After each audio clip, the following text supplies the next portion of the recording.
My name's Ethan. I play the bass and I sing sometimes. I'm Clay. I play guitar. My name is Travis Norton.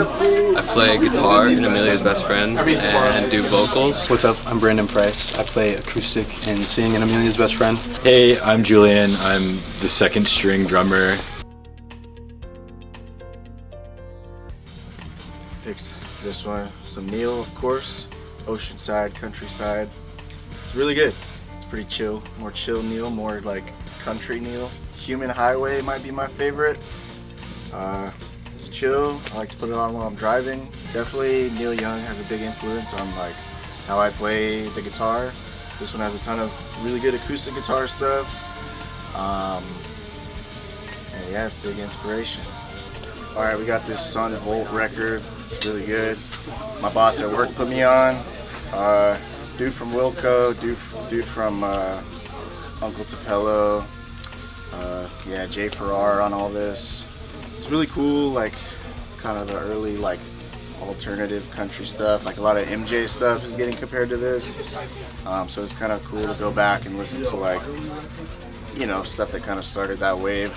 And again, really good like slower acoustic stuff, but then they also like to rock out, so a little bit of both worlds. I grabbed 2 records. I grabbed Wilco's Sky Blue Sky. This was Nels Cline's first record that he did with Wilco. I just found that out. I knew it was around that time that he joined, but you can really hear his playing on this, and I love his playing. I think it's so good. Like on, obviously Impossible Germany is like, that's kind of, I feel like the song from this record. But on like Side with the Seeds, he's got like, it just feels like he's trying to like really prove himself on the record with his playing after replacing Jay Bennett. I think this record's really cool. I think it feels like a follow-up to Yankee Hotel Foxtrot, and I don't think I play really anything like Nels Cline, but if someone told me that I did, I'd be super flattered. I think he's great, and I definitely think a lot about Wilco's writing style when we write. Squid, Bright Green Field. It's like one of the coolest bands I think of the last like decade. We saw them here in Austin as like a band outing, like when they were in the US like a year ago. They're a sweet post-punk band from the UK, and it was like one of the sickest shows I've ever been to. They were like not a phone in sight, as the kids say.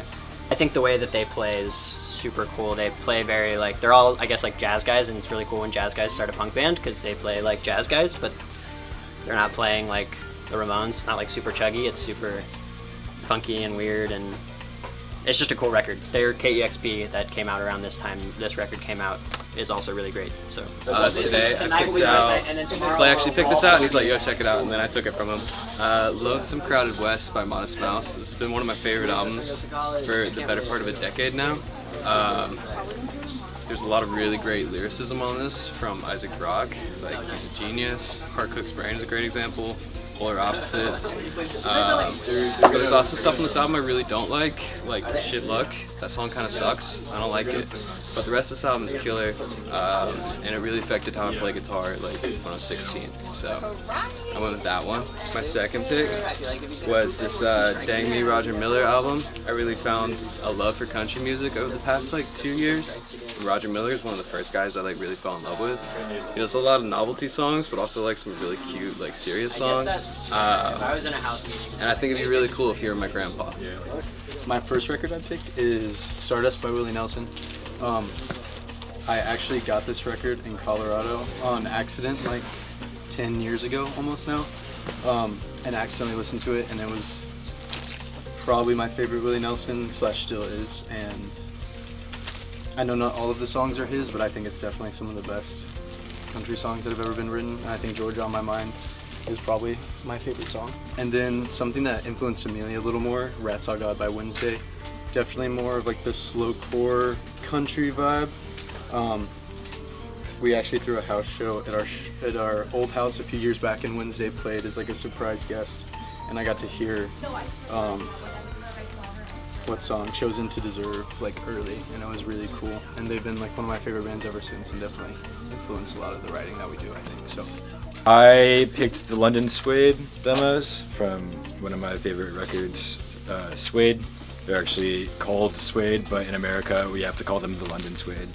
There's already a Suede, I guess.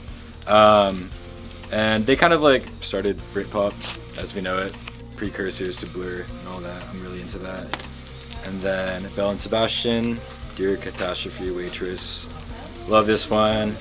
My first listen to a Belle and Sebastian record. It's got some bangers on it. If She Wants Me, I love that one. I used to wake up to one of these songs. I'm a Cuckoo, that one's awesome. So yeah, Scottish Tweet, I love it. Thanks for watching.